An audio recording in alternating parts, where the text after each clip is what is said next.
زینای دستنم قپیدن ای لمس کردن ای دستی از زنی بیگونه را میقپی میتکی پگر رو تسیو میکنن همه همیو همچه دوایی زینو هم خداوند ای همه همیو معن کدگی هستی اونا زمان همی خیر شده است یا وقت بچه ها دخترو را گم میدودن ولی دختر بچه را گم میتا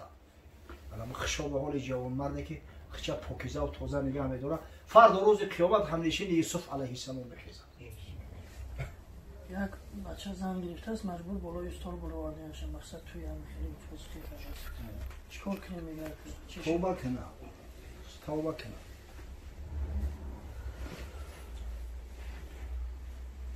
یک مرد در همه جا زینا میکنه باید اختر هر 3 رفته میگه چکار کنم که توبه کنم هم مرده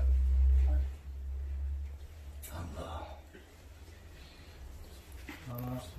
زینو گناه کبیره است یکی از بدترین گناه کبیره است خداوند گفت ولا تقربوا الزنا با زینو نزدیک نشوید همینطور عادی نگفت که زینو حرامه الله گفت با زینو نزدیک نشوید یعنی که نه فقط زینو بلکه از دوایی زینو پرهیز کنید یعنی مقصد که زینو وقتی که یک کس به یک کس میرسه مرد به زن میرسه مقصد دستی زنه که به شهوت نقبه با چشم شهوت در زنها نظر ناندازه سخنای شهوت آمیز به زبان نگی با گوشاتون هم سخنای شهوت آمیز گوش نکنه فیلم های فحش و فحشی تماشا نکنه ولا تقربوا الزنا معناش اینمی میشود در صحیح مسلم اومده است حضرت صلی الله علیه و سلم میگه کتب علی ابن آدم نصیبه من الزنا مدرک ذلک لا محاله فرزند آدم میگه حصهش از زنا نوشتگی است هر چیزی که نوشتگی البته به سرش میآید علاج نداره فالعینان زنا هما نظر اینمی دو چشم زیناشو میگه اینمی نظری حرامه با شهوت که نگاه کردی این زینای چشم شی والاذنان زنا هما الاستماع گوش زیناش میگه اینمی شنیدنی اینمی سخنای فحش فاحشی و اینمی مقصد که گپای دخترا و دیگر و لسان و زنا الکلام زبان میگه زیناش اینمی سخن گفتن ای گپ میته و پگا او زبان میبرن در حلق تو سیخه که آهنی را میدوزن والیدان و رجلان زنا هم الخطا مقصد که پاها را زیناشون هم حرکت کرده و به اون جای فسق فساد رفتن ای والید و زنا البطش زینای دست هم قپیدن ای لمس کردن ای دستی از زنی بیگونه را میقپی میتکی پگر رو تسیو میکنن همه همیو همچه دوایی زینا هم خداوند ای همه همیو معن کدگی ای والقلب یهوه و یتمنى ای دل ارزو میکنم ای تری کنم او تری کنم و میگه و یصدق ذلك الفرج و یکذبه انا بعد فرج اینا تصدیق میکنه اما هوا و هواسی دیله یا تکذیبش میکنه برای بسیار احتیاط کردن در کار شخصی که زینا کرد احتیاط کنه بفهمه که خبر پیامبر صادق ای این گپ یگان مخلوق نیست که بگوی مقصد روش بد کنم ای خودش گفته است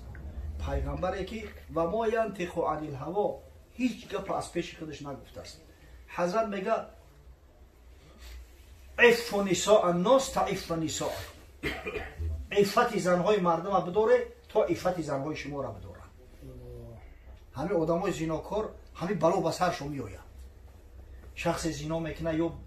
آخر الامر به زنش زنا میکنن یا به خواهرش زنا میکنن یا به دخترش زنا میکنن یا به نویرش زنا میکنن علاج نداره که نکنن و نکوب داری مردم تو نکوبن در کن امیره همه ابلهان هم میفهمن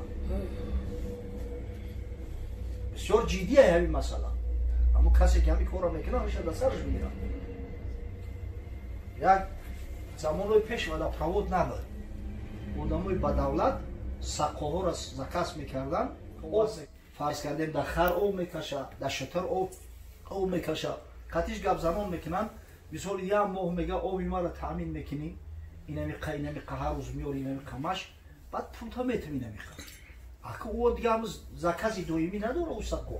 هر سه دیگه که او دا میاید اوی ارزون گفتن نمیگرده و خونه هم میاره تأمین میکرده یک زرگر هم تری یک سقا دویم خونش او میورده زیاده 10 سال خدمت خونه میره کرده یک روز айкон яки занаш бисёр ғамгин маъюс сараш хам штаги ва медрӯя занак чикор кардӣ мега рост шабгу чикор кардӣ то ҳечи накардам рута бад накард рост шабгу гуфт ҳечи накардам якчанд қасами дурӯғам хӯрд гуфт агар намекардӣ тарӣ намешӣ ҳамин мардак 10 сол дар хонаи мо хизмат кардааст ҳеҷ вақт хиёнати ҳамира мо надидем ягон борам та сарша бардошта занакора нигаҳ накардай ҳамин саракш хам меомад оша холӣ мекарду мерафт ҳамин рӯз омад мега ҳамин дусма қапидасту ҳамин ба шаҳват ҳамита суидисте ахир ба сарша қиғир кардам дашном ҳақоратш кардам дусма кашидам баъд гирехт рафт ҳамин мардак ки тари хиёнаткор набудӣ ҳамин қасода надида чикор кардӣ то баъд мешина мардак мега як зани соҳибҷамол омад дастош хушрувак будааст гуфт чала мегирам яда чалара гирифт дар ангушташ кард ки кишоду танг амтарӣ ба ядша гирифт мега худам дарам чили ки намак андохтам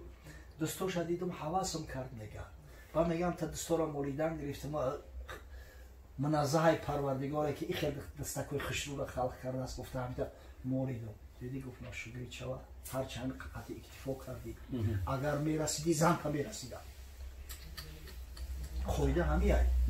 назан дар як каса то назанан дарда зинокоро ҳамеша даёд чо ҳамин бошад توبه کنن و خدا رجوع کنن. فرد روز خیانت به حالش اومده. و او زنی که زنا میکنه او زن بخوی نخوی پدر داره، خویش پیوند داره، بعضی شوهر دارن، بعضیش فرزند دارن. همه او با ای گریبانش میگیرن فرد روز قیامت. که خیانت کرده است بدبخت. آبروی او را ریزونده است، در ناموسش تجاوز کرده گیاه. برای بسیار حکمشو سخته. اکم راهی نجات همیه. صدقاً توبه کردن. صدقاً توبه کردن. یعنی توبه کنه که هر وقت همون کرده یادش بزنه که پاش بیتنش بخیزه. نه که با قدی رفیقاش چک چک کنه یا شده ایتاری کرده بدیم یاد دسته فلان کرده بدیم. هر وقت آدم همون گناهی کردگیش با ذوق با شوق نقل میکنه گویا هم را اثری نو کرده. همون گناه در بلوش میره. یک مرد میگه نزد حضرت صلی الله علیه و سلم اومد بسیار یک مردی صاحب جمال یک جوان گفت یا رسول الله ایذن لی بالزنا ای حبیب خدا گفت اجازت بده من هم زنا کنم نمیتونم خدمت خفیده شهوتم بسیاری بده بعد هر کس ای هر سامی یتش یا منگلیش زده یتش حقارتش کرده صحابه با غیرت و ناموس بوده حضرت گفت نزدیکش بیاره بعد اووردنش پیش پیغمبر صلی الله علیه و سلم داشتیش حضرت صلی الله علیه و سلم گفت که یا شاب اتحبه لامک ای جوان گفت میخواهی که کسی با مادریت زنا کنه گفت لا یا رسول الله جعلنی الله فداک نگوی پیغمبر خداوند را فدایت کنم حضرت دوست می‌داشتن واقعا دوست می‌داشتن خداوند فدایت کنم کی میخواد که با مادرش زنا کنه گفت ولا الناس یحبونه لامهاتهم انا مردم هم مثل تو نمیخواهم که کسی با مادرش زنا کنه افتحبه لبنتک میخوای که کسی با دختریت زنا کنه گفت نه یا رسول الله خداوند فدایت کنم گفت مردم هم نمیخواهم که با دختراشو زنا کنه میخوای که کسی با خواهرت زنا کنه میخوای کسی با عمت زنا کنه میخوای کسی با خالت زنا کنه هر باره میگو که لا یا رسول الله جعلنی الله فداک حضرت گفت مردم هم نمیخواهم که با خواهراشو زنا کنن با عموهاشو زنا کنن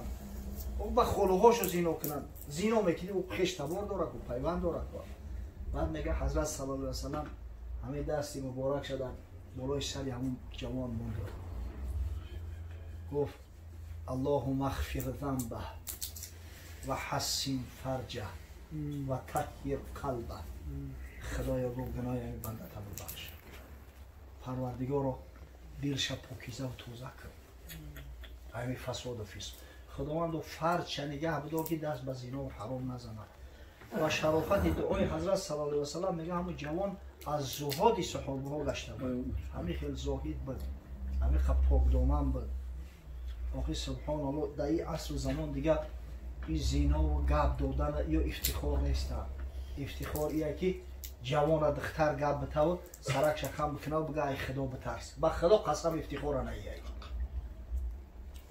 دیگه جای کتگیش نمونده است. همین متاسفانه زمان هم خیلی شده است. یا وقت بچه ها دخترها را گپ میدادن ولی دختر بچه را گپ میتاد. الان خشاب به حال جوان مرده که خچه پاکیزه و تازه نگه میداره فردا روز قیامت همنشین یوسف علیه السلام بخیزه.